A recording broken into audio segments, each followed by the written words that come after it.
Last month, protesters took to the streets across the country to demand their universal rights and a government that is accountable to them and responsive to their aspirations. But they were met with an iron fist. Hello, citizens of the world. We are anonymous. Dear brothers and sisters, now is the time to open your eyes.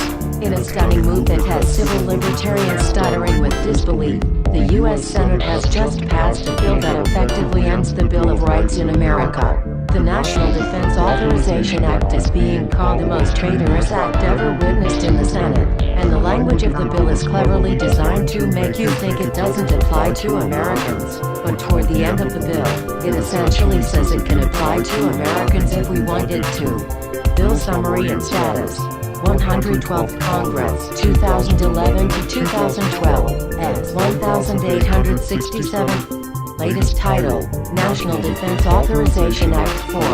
This bill, passed late last night in a 93-7 vote, declares the entire USA to be a battleground upon which U.S. military forces can operate with impunity, overriding posse comitatus and granting the military the unchecked power to arrest, detain, interrogate and even assassinate U.S. citizens with impunity. Even Wired magazine was outraged at this bill, reporting, Senate wants the military to lock you up without trial. The detention mandate to use indefinite military detention in terrorism cases isn't limited to foreigners. It's confusing, because two different sections of the bill seem to contradict each other. But in the judgment of the University of Texas Robert Chesney, a nonpartisan authority on military detention, U.S. citizens are included in the grant of detention authority. The passage of this law is nothing less than an outright declaration of war against the American people by the military-connected power league. If this is signed into law, it will shred the remaining tenets of the Bill of Rights and unleash upon America a total military dictatorship, complete with secret arrests, secret prisons, unlawful interrogations, indefinite detainment without ever being charged with a crime, the torture of Americans and even the legitimate assassination of U.S. citizens right here on American soil. If you have not yet woken up to the reality of the police state we've been warning you about, I hope you realize we are fast running out of time.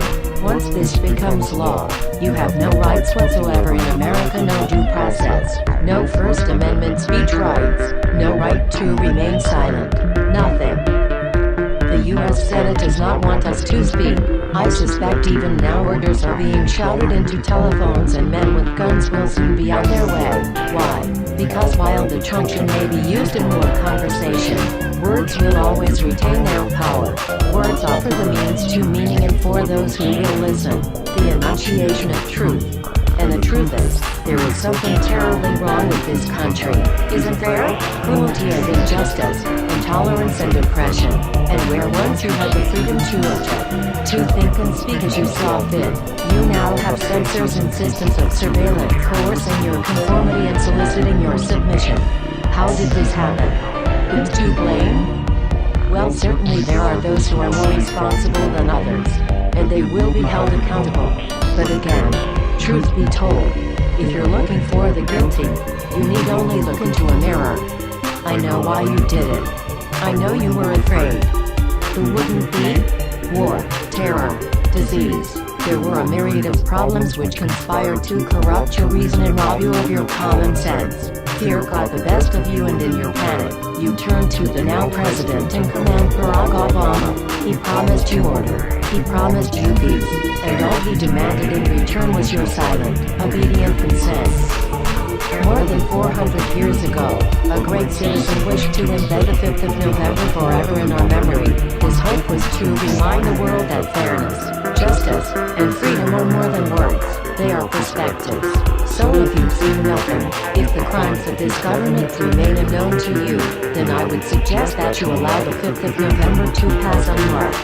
But if you see what I see, if you feel as I feel, and if you would seek as I seek, then I ask you to stand beside one another, 1 year from November 5th, 2011, outside the gates of every courthouse of every city demanding our rights.